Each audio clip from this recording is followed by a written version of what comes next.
Cara, o Vinícius Júnior parece que tinha postado um vídeo, uma foto sei lá, ou divulgado uma música do Oruan. Sim. Eu não consumo esse tipo de música, não por ele, mas eu gosto de rock, então eu não escuto trap, rap, funk, eu não escuto essas coisas.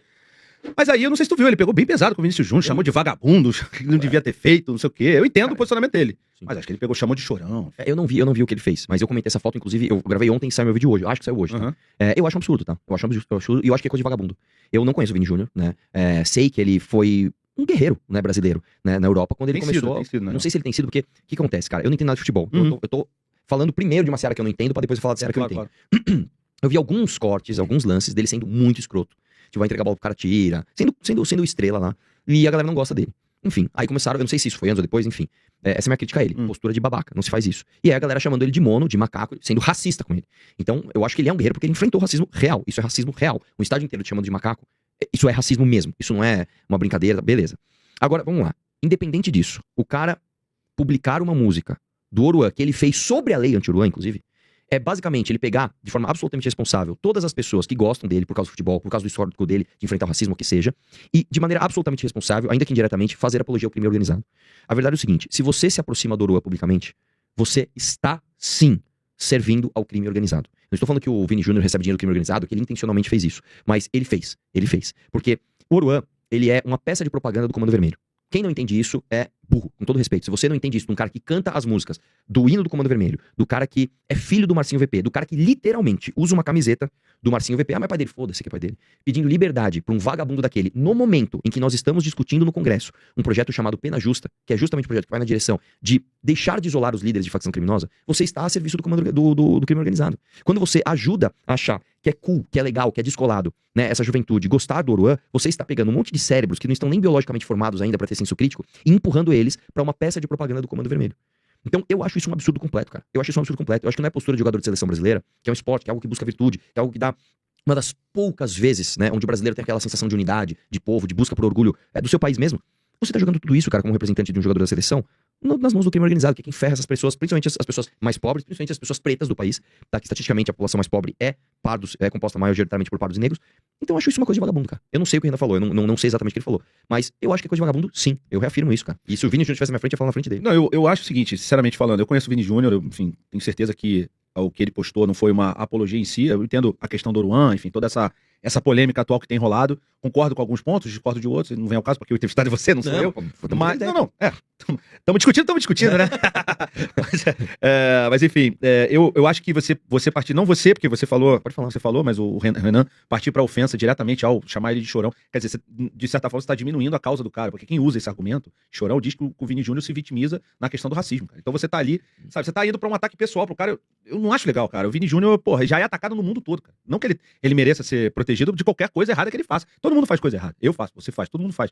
A diferença é que você, por exemplo, é um cara público, você faz uma coisa errada, essa questão, você passou por isso, multiplica. O Vini Júnior multiplica mais ainda porque ele é um cara mundial. Mas eu acho que a questão do ataque pessoal é que me incomoda, cara. Você pode ter a opinião eu não sei, eu vejo como ataque pessoal. Mas, então, eu não sei se o Vini Júnior é vagabundo, eu não o conheço, mas o que ele fez é coisa de vagabundo. E assim, é uma coisa até irônica, porque se a causa dele é lutar contra o racismo, como é que ele faz isso promovendo o cara que mais ferra a população preta e parda do Brasil? Que é a galera que faz apologia ao crime organizado. Hoje em dia, vamos ser sinceros, vamos pegar o branquinho do Leblon. Ele é vítima do crime organizado? Às vezes é, uma hora ou outra. Mas esse cara anda de carro blindado, ele estuda em escola particular, esse cara vai pro clube fechado dele, ele mora em condomínio com segurança privada. Agora, quem é que tem o celular roubado? Quem é que tem a moto roubada? Quem é que perde o pai? Quem é que perde o filho? É justamente a população mais pobre, que no Brasil é majoritariamente preta e parda. Então o Vini Júnior, cara, apesar dele usar os pés, né, pra fazer sucesso, ele deveria usar um pouco a cabeça e entender que ele está num nível de exposição e de idolatria que ele tem responsabilidade sobre aquilo, né? Então, a partir do momento que ele promove um cara do crime organizado, e de novo, talvez ele seja um produto. Isso assim, eu sou uma tese esquerdista, mas nesse caso se aplica que ele seja um produto do meio. Porque no Brasil, cara, o Neymar é outro, cara. O Neymar também postou foto com o Oruan. E ao mesmo tempo, o Brasil é um país tão esquizofrênico e tão ridículo, que o mesmo Neymar, ele posta foto com o Oruan e ele posta foto com o Nicolas. Então, peraí. Você posta foto com um apologista do crime organizado e você posta foto com um deputado, que é o mais votado do Brasil, que se diz defensor da lei, da ordem, da direita, dos conservadores. Algo tá errado, cara. Alguma coisa está errada, porque teoricamente era pra ser inimigos mortais, cara. Entendeu? É como se você postasse a foto, sei lá, com um judeu e depois você postasse com Hitler. Não dá. Não dá. Se você é a favor de lei e ordem e etc, e conservador, você não pode ser a favor de Oruan. Não dá. E aqui no Brasil, cara, aí eu vou estender minha crítica pra sair um pouco do Vini Júnior, mas pra você entender qual é a nossa crítica geral a isso. Inclusive, a nossa primeira edição do livro amarelo, a capa é um menino olhando pro Cruzeiro do Neymar. A gente tá num país tão bosta, cara, e tão com uma população tão burra. E eu sei que é duro dizer isso, as pessoas vão me xingar, mas a realidade é essa, cara. Não adianta você me atacar, a verdade é essa. Nós somos um país de gente burra que não tem identidade, nós não sabemos quem nós somos. E quando a gente não tem identidade, a gente olha para o dinheiro puramente e acha que aquilo é o símbolo máximo de sucesso. Então, o sonho de um moleque hoje da periferia é estar no Cruzeiro do Neymar. Cara, esse cara não tem a mínima aspiração de busca de virtude verdadeira, de busca de sucesso profissional. Cara, vai buscar estudar, vai fazer alguma coisa útil pra sociedade. Não, cara, mano, eu quero ter um monte de dinheiro, ostentar com novinho, ouvir funk e no Cruzeiro do Neymar. Essa não pode ser a maior aspiração do brasileiro, cara. O Brasil deu errado por causa disso. A imaginação da nossa nação é uma imaginação ruim. E você não executa nada se você não imagina antes. Se eu pegar e falar assim, cara, eu vou ser, sei lá, eu vou ser um neurocirurgião. Primeiro você tem que se imaginar neurocirurgião. A gente nem se imagina. A gente nem se imagina pra além daquilo que a gente vive, nessa realidade horrorosa. Então como é que a gente vai atingir? Então eu acho que, infelizmente, cara, as nossas estrelas, as nossas celebridades, elas estimulam um imaginário errado nas pessoas. E acho que, quando você tem jogadores de futebol que postam foto com o filho do Marcinho VP, você tá fazendo parte disso. Entendi. Bom, eu assim, só pra terminar, eu discordo completamente dessa questão. Visão, cara. A minha visão é o seguinte, cara. A minha visão é o seguinte. Se você partir pra esse princípio, você praticamente não vai escutar nada, porque todo mundo apoia alguma coisa. Tem alguém que vai apoiar alguma questão de esquerda, alguém vai apoiar alguma questão de direita. Não tem problema.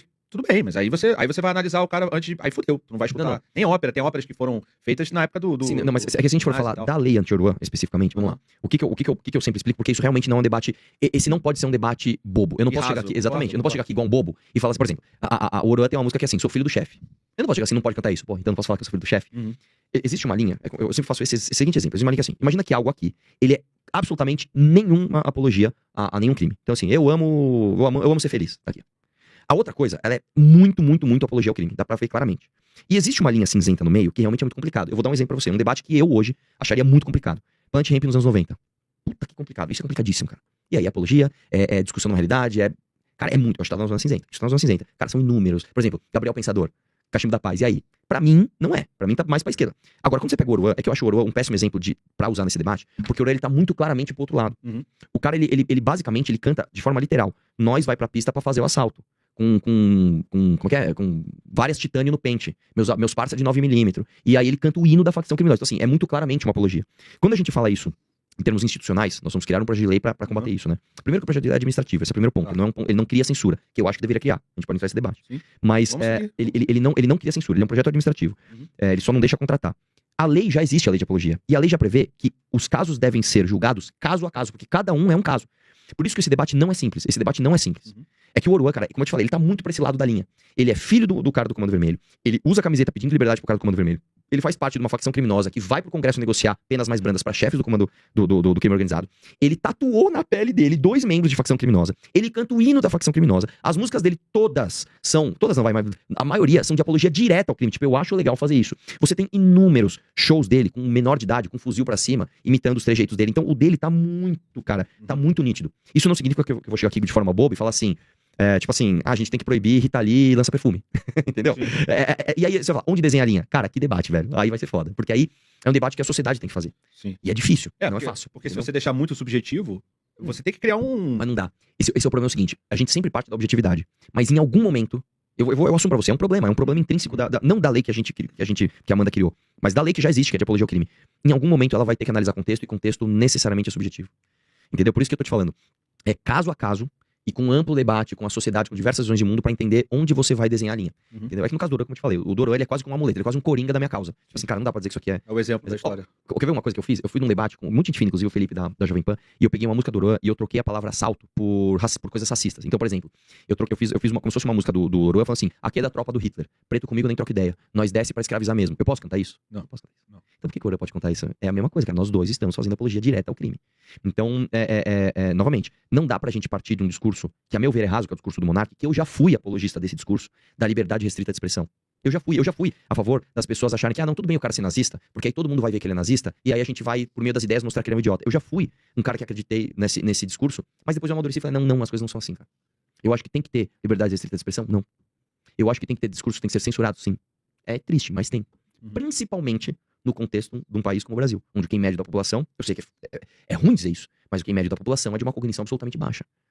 As pessoas não podem ter acesso a discursos nazistas, a discursos racistas, a discursos de apologia ao crime organizado. Entendeu? Então eu acho que em alguma medida, sim, deve haver restrição de liberdade de expressão. Entendi. Então mas aquela lei que tava querendo, é projeto de lei, né, PL, que tava querendo Da do antitrust, tá falando? Não, a do antitrust sim, mas eu tô falando a da... Que é a PL da censura, foi apelidada de PL da censura. Aqui da PL da censura é o 2630 das redes? Isso. Eu sou totalmente contra. Absolutamente contra. Mas por quê? Aí você vê como o debate ele é 1 a 1. Vamos lá. O que é o debate das redes? Agora, esquece o Oruan, vamos tirar isso daqui. Tá bom. Vamos trazer pra realidade das redes. Hoje, como é que funciona? Hoje existe um negócio chamado dever de cuidado. O que é o dever de cuidado? Se você é uma plataforma, né, e você publica um conteúdo, e aquele conteúdo fere alguma lei, não importa qual. Uma lei de racismo, uma lei de... Não importa. A partir de um certo momento, você, plataforma, tem que receber uma ordem para tirar esse conteúdo do ar. De quem vem a ordem? Esse é o debate. Hoje é do Poder Judiciário. Hoje, por exemplo, se eu falar assim, ó, o BarbaCast me caluniou, como é que eu faço para tirar o conteúdo do ar? Eu preciso de um juiz. Falar, ó, ele me caluniou, mostrar as coisas, ele vai aceitar, e aí chama-se Judicial Note, né? Você vai receber uma notificação judicial, retire o conteúdo do ar. A partir dali, se você recebeu e decidiu manter, você é corresponsável pelo conteúdo assim como eu. Isso já é assim no mundo inteiro hoje. E eu concordo que deve ser assim. O que o PL 2630 fazia? Ele tirava o Judicial Note, ele tirava a palavra Judicial Note e deixava Note. Então era uma notificação. Qual notificação? Ele não dizia. Então tá tudo bem. O Barba, a partir do momento que ele for notificado, ele vai ser responsável pelo conteúdo. Notificado por quem? Não diz. Em que via? Então, peraí, é um número específico de pessoas? Porque eu posso pegar uma pessoa com muito engajamento e falar, Neymar, tira um conteúdo qualquer do BarbaCast. Ele consegue, o número de notificações que precisa. Não é. É a instituição. Qual é a instituição? É a polícia? É alguém da OAB? É o... Quem quer? Aí, o projeto era tão ruim. Eles cogitaram criar um ministério para ser o órgão responsável por isso. E aí todo mundo chamou do nome que era. Era o Ministério da Verdade, do 1984. Então você vai criar um órgão estatal para ficar especializado em dizer não pode, não pode. A justiça, ela é feita de um jeito para tentar ser o mais imparcial possível. Você tem um juiz de primeira instância, você tem uma decisão revisional colegiada, você tem outra, para o negócio ficar o menos impessoal possível. Como é que você vai criar um órgão ligado ao governo, não ao Estado, a um governo que vai fazer isso? Então o projeto 2630, ele tinha um erro, ele tinha um problema intrínseco. Ele tecnicamente trocava a notificação de uma forma que não era objetiva. Isso é diferente da gente falar o seguinte, o que é o que não é apologia ao crime? Eu não estou trocando o órgão responsável por julgar isso, é o mesmo órgão. Só estou querendo um reforço. Ó, não pode mesmo. Só isso, é a diferença. Entendi. Nessa questão da Lei Oruan, qual é a diferença que você vê? É a questão do emprego do dinheiro público para contratar artistas que fazem o tipo de música que ele faz. Na verdade, é o seguinte, o que o projeto faz? O projeto apresentado pela Amanda e depois pelo Kim, ele basicamente impede o Poder Executivo de contratar discursos que têm apologia ao crime. A apologia ao crime já existe, já é crime. E a definição do que é, já existe, e a Amanda nem pode mexer nisso, e o Kim não mexeu nisso. Então já existe o critério. O que eles falam é, se um discurso ele é apologista ao crime, você não pode contratar com dinheiro público. Porque o crime tá indo contra o Estado, né? Exatamente. Se eu tô gastando dinheiro pra combater o escudo do Capitão América, eu não posso contratar alguém que vai vir com o escudo do Capitão América. Então é um projeto administrativo que, além do seu poder institucional de realmente acabar com essas contratações, ele tem um poder midiático de suscitar essa discussão. E eu acho fundamental o projeto chamar Lei Anti-Oruan. Eu acho que a gente tem que apontar o dedo e falar, exatamente esse tipo de coisa que eu quero combater. Tipo o filho do Marcinho VP cantando por aí que tá da hora você descer com uma 9mm pra saltar os outros. Pelo amor de Deus, cara. Não tem como falar que isso tá tudo bem. Né? De novo, e aí a gente vai criar um outro cenário que é o seguinte. No Brasil, a gente não tem um problema de tipo, às vezes uma pessoa entra no mercado e rouba comida. Não é isso que acontece. Nós temos um problema endêmico de territórios, assim, tô falando de forma literal. Existem territórios no Brasil, por exemplo, alguns morros no Rio de Janeiro, onde se você erra o caminho, cara, porque o ex de Mano Graça, você toma um tiro na cabeça, brother. A polícia não entra. A polícia, ou seja, o poder do Estado, ele não entra num determinado território, cara. Então você tem um problema endêmico de crime organizado. É como em El Salvador. Quando você teve o país tomado por facções criminosas, o único jeito de você retomar foi fazendo um estado de exceção, por um período limitado, onde você vai ser radical. Beleza, e você vai pegar lá a aprovação das ações dele de mais de 90%. Então eu acho que a gente tinha que fazer esse tipo de coisa aqui no Brasil. Eu acho que a gente tinha que, junto com as Forças Armadas, junto com a Polícia Federal, junto com as polícias do Rio de Janeiro, literalmente retomar territórios. É esforço de guerra. Se a Venezuela invade o Amapá, o que a gente vai fazer? A gente vai mandar o exército matar os venezuelanos que invadiram. Eu acho que a gente tem que fazer isso. A gente tem que matar os criminosos organizados que invadiram territórios brasileiros. Sim, entendi. Simples. Assim, eu acho que essa questão da lei em si, eu entendo o ponto de vista. Eu acho que realmente é complicado você usar o dinheiro público para pagar um negócio que tá ali fazendo uma apologia de um crime que é contra o Estado. Na verdade, você tá incentivando aquele tipo de coisa que vai contra você. Exatamente, vai contra você. Só não entendo chamar o Vinícius Júnior de vagabundo e de chorão. Isso aí tá errado pra mim. Mas, enfim. Eu não sei exatamente o que o Renan falou. Mas vocês têm questão de direito ao copyright? Pode botar na tela? Pelo amor de Deus, pelo amor de Deus. Não sei. Imagina. Não dá um strike, nem imagina. Porra, sei lá, cara. Tem gente dando strike porque não gosta que tu fala mal, apesar que eu não tô falando mal de ninguém. Tô só dizendo a minha... Vê se tu consegue. Tá bom, vamos falando aqui. Eu vou ler um superchat então, enquanto isso, a gente recebeu um superchat. Porque é diferente, né? Tipo, o superchat você lê meio na hora, é muito louco. Eu leio porque eu acho mais... Às vezes, por exemplo, ontem a gente fez os Irmãos Alba aqui. E aí a gente tentava ler o superchat, aí um superchat gerava uma discussão, tal, não sei o quê. Quando eu falei, bom, agora deixa eu ler os outros que eu tô devendo, aí tinha assunto que já tinha passado há muito tempo, entendeu? Então, assim, por exemplo, o Rangel Baldin mandou aqui e falou o seguinte: Arthur, responda por que as matérias de 04 de abril de 21 e o site da STF no dia 23 do 3/21 apontam que Cássio Nunes Nunes votou contra Lula e não a favor, como você diz, há mais de 2 anos. Pesquisem na internet. Boa pergunta, cara. Eu até trouxe um material aqui porque eu tenho as datas exatas. Deixa eu só achar. Eu sou tão organizado que eu fiz até um índicezinho, cara, pra procurar rápido. E agora eu não tô achando. Calma aí. Ninguém pode dizer que foi pautado. Que foi aqui, ó. 09. Tá, eu vou ver se é. 0909. Vamos chegar lá. Cadê Cássio Nunes no STF? Vamos lá. Então eu vou ler pra você uma timelinezinha, cara, tá? Do Cássio Nunes do STF, que abrange, inclusive, outras questões além dessa. E a gente vai tocar nesse ponto específico. Vamos lá. O Cássio Nunes, ele sempre foi garantista, sempre foi. É justamente o oposto do que o Bolsonaro ganhou a eleição falando que ia fazer, que era colocar uma pessoa mais conservadora e a favor de pôr corrupto na cadeia, né, através de julgamentos do STF. Ele descumpriu a promessa dele e colocou um garantista. Ele se apresentou assim na sabatina do Senado e criticou a Lava Jato. Ele disse o seguinte, isso aqui é aspas do Cássio Nunes na sabatina do Senado, pode pesquisar. O garantismo tem de ser exaltado. É justamente o oposto do que o Jair Bolsonaro prometeu. Isso logo de cara. Isso eu tô falando assim, na sabatina dele já lançou. Vamos lá. Em 2018, ele se manifestou contrário à prisão após julgamento em segunda instância. Uma briga que o Bolsonaro sempre disse que ele era a favor. E nós somos. E como é em todo mundo civilizado. Você foi julgado em primeira instância, você foi julgado em segunda instância, você foi condenado nas duas, você vai preso, como é no resto do mundo. Certo? E como era no Brasil até o Lula ser preso. E eles mudarem isso só pra soltar o Lula. Então, o Bolsonaro, ele literalmente colocou um cara que se manifestou contrário 2 vezes a tudo aquilo que a gente sempre quis. Depois, no dia 1/10 de 2020, ele foi indicado. No dia 5/10 de 2020, ele indica senadores para serem contra a PEC de segunda instância. O cara tinha acabado de ser indicado, velho. Em 4 dias ele já chegou pros senadores, ó, PEC de segunda instância aí, todo mundo vota contra, né? E não passou, tanto que até hoje a gente não tem prisão após segunda instância. No dia 10 de dezembro, ele, presta atenção. No dia 10 de dezembro de 2020, ele votou pela anulação do depoimento do Palocci no caso de propina do Odebrecht do Instituto Lula. Ou seja, isso é um outro voto ainda. No dia, dia exato, 10/12 de 2020, pesquisa aí. Ele votou pela anulação do depoimento do Palocci. Vamos lá.